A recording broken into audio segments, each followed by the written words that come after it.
آپ کے سوال کا جواب یہ ہے کہ حالت جنابت سے پاکیزگی حاصل کرنے کے لیے جو غسل کیا جاتا ہے اسے غسل جنابت کہتے ہیں۔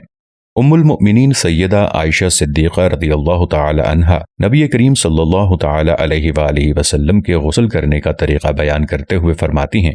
آپ صلی اللہ علیہ وآلہ وسلم جب غسل جنابت کرتے تو پہلے دونوں ہاتھ دھوتے، پھر دائیں ہاتھ سے بائیں ہاتھ پر پانی ڈال کر استنجا کرتے، اس کے بعد مکمل وضو کرتے، پھر پانی لے کر سر پر ڈالتے اور انگلیوں کی مدد سے بالوں کی جڑوں تک پانی پہنچاتے، پھر جب دیکھتے کہ سر صاف ہو گیا ہے تو 3 مرتبہ سر پر پانی ڈالتے، پھر تمام بدن پر پانی ڈالتے اور پھر پاؤں دھو لیتے۔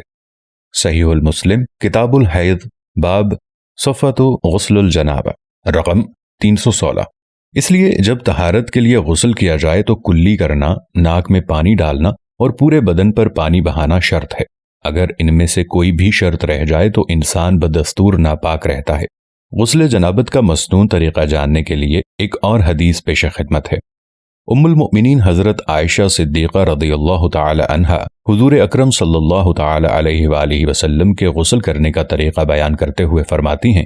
حضور نبی کریم صلی اللہ علیہ وآلہ وسلم جب غسل جنابت کرتے تو پہلے دونوں ہاتھ دھوتے، پھر دائیں ہاتھ سے بائیں ہاتھ پر پانی ڈال کر استنجا کرتے، اس کے بعد مکمل وضو کرتے، پھر پانی لے کر سر پر ڈالتے اور انگلیوں کی مدد سے بالوں کی جڑوں تک پانی پہنچاتے، پھر جب دیکھتے کہ سر صاف ہو گیا ہے تو 3 مرتبہ سر پر پانی ڈالتے، پھر تمام بدن پر پانی ڈالتے اور پھر پاؤں دھو لیتے۔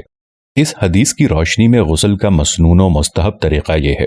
سب سے پہلے نیت کرے، بسم اللہ سے ابتدا کرے، دونوں ہاتھوں کو کلائیوں تک دھوئے، استنجا کرے خواہ نجاست لگی ہو یا نہ لگی ہو، پھر وضو کرے جس طرح نماز کے لیے کیا جاتا ہے۔ اگر ایسی جگہ کھڑا ہے جہاں پانی جمع ہو جاتا ہے تو پاؤں کو آخر میں غسل کے بعد دھوئے، 3 بار سارے جسم پر پانی بہائے، پانی بہانے کی ابتدا سر سے کرے، اس کے بعد دائیں کندھے کی طرف سے پانی بہائے، پھر بائیں کندھے کی طرف سے پانی بہانے کے بعد پورے بدن پر 3 بار پانی ڈالے۔ وضو کرتے وقت اگر پاؤں نہیں دھوئے تھے تو اب دھو لے۔